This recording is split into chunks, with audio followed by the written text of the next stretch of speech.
భవానీలకు సేవ చేస్తే సాక్షాత్తు శ్రీ కనకదుర్గమ్మకు సేవ చేసినట్లేనని జనసేన నేతలు సామినేని ఉదయ్ భాను శంకర్ పేర్కొన్నారు. సాధ్యమైనంత వరకు తోటివారికి సహాయపడేందుకు రాజకీయాలకు అతీతంగా అన్ని పార్టీ నేతలు రావాలని వారు పిలుపునిచ్చారు. Patabasti, Chittinagar centre, colour hospital centre తదితర సెంటర్లో జనసేన కార్యకర్తలు భవానీలకు 5 రకాల పండ్లు, అల్పాహారం పంపిణీ కార్యక్రమం చేపట్టారు.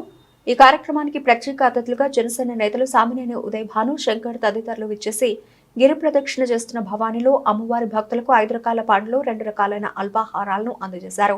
ఈ సందర్భంగా వారు మాట్లాడుతూ గిరి ప్రదక్షిణ చేస్తున్న భవానీలకు సేవ చేస్తే సాక్షాత్తు కనకదుర్గమ్మకు సేవ చేసినట్లేనన్నారు. రాజకీయాలకు అతీతంగా ప్రతి సంవత్సరం 41 రోజుల పాటు దీక్ష పాటించిన భవానీలకు సేవ చేయడం పూర్వజన్మ సుకృతం అన్నారు.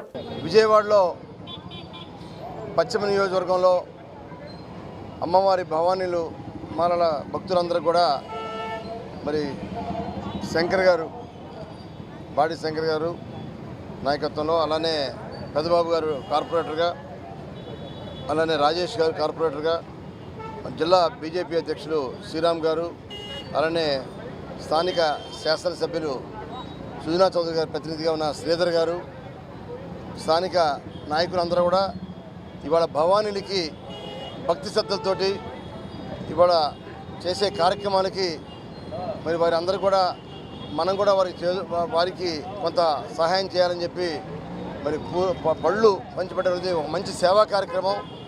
మరి శంకర్ ఈరోజు ప్రత్యేకంగా మమ్మల్ని అందరూ కూడా పిలిచి కార్పొరేటర్స్ అని నాయకులు, బీజేపీ నాయకులు, జిల్లా అధ్యక్షుల వారిని నన్ను కూడా పిలిచి, అలానే శాసనసభ్యులుగా ప్రతినిధిగా ఉన్న మన శ్రీధర్ గారిని కూడా పిలిచి అందరినీ కూడా మరి వాళ్ళ పళ్ళు పంచిపెట్టే కార్యక్రమాన్ని అమ్మవారి భక్తులకి రాష్ట్ర మొత్తం నుండి అనేక మంది, లక్షలాది మంది భక్తులకి కొన్ని సేవా కార్యక్రమం చేయడం చాలా మంచి కార్యక్రమంగా మేము భావిస్తూ వారిని అభినందిస్తున్నాం.